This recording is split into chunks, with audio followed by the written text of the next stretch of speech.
Hello নাটকপ্রিয় ভাই brothers, আশা করি আপনারা সকলেই ভালো আছেন। তো নাটকপ্রিয় ভাই ব্রাদার্স, আপনারা যেখান থেকে আমাদের এই নতুন ভিডিওটি দেখছেন, সকলকে রইল ভালোবাসা ও শুভেচ্ছা। তো ভিউয়ার্স, চলুন কথা না বাড়িয়ে জেনে নেওয়া যাক আজকে কোন নাটকের আপডেট নিয়ে এসেছে আপনাদের মাঝে।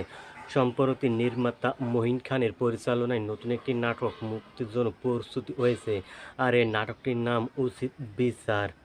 অবশ্যই আপনারা নাটকটির অফিসিয়াল পোস্টার দেখে কিন্তু বুঝতে পারছেন যে নাটকটি খুবই একটি ইমোশনাল এবং একটি পারিবারিক গল্প নিয়ে নির্মিত হয়েছে। কেননা উচিত বিচার নাটকটি খুবই ভালো মানের একটি নাটক হতে যাচ্ছে। তবে এই নাটকটিতে অভিনয় করেছেন জাহের আলভী এবং তার বিপরীত অভিনয় করেছেন ইপাফারা তিথি। তো নাটকপ্রিয় ভাই ব্রাদার্স, জাহের আলভীর অভিনীত উচিত বিচার নাটকটি আসছে আজ সন্ধ্যা 7টায় সিগেল এন্টারটেইনমেন্ট অফিসিয়াল ইউটিউব চ্যানেলে। তবে ইতিমধ্যেই কিন্তু নির্মাতা এই নাটকের অফিসিয়াল প্রোমো কিন্তু প্রকাশ করেছেন। আপনারা যারা বাংলা নাটক ভালোবাসেন, যারা বাংলা নাটক দেখেন, তাদের জন্য দারুণ একটি নাটক হতে যাচ্ছে উচিত বিচার নাটকটি। দেখা হচ্ছে গাইস আবারও অ্যানাদার নেক্সট কোনো নাটকের আপডেট নিয়ে আবারও আপনাদের সঙ্গে।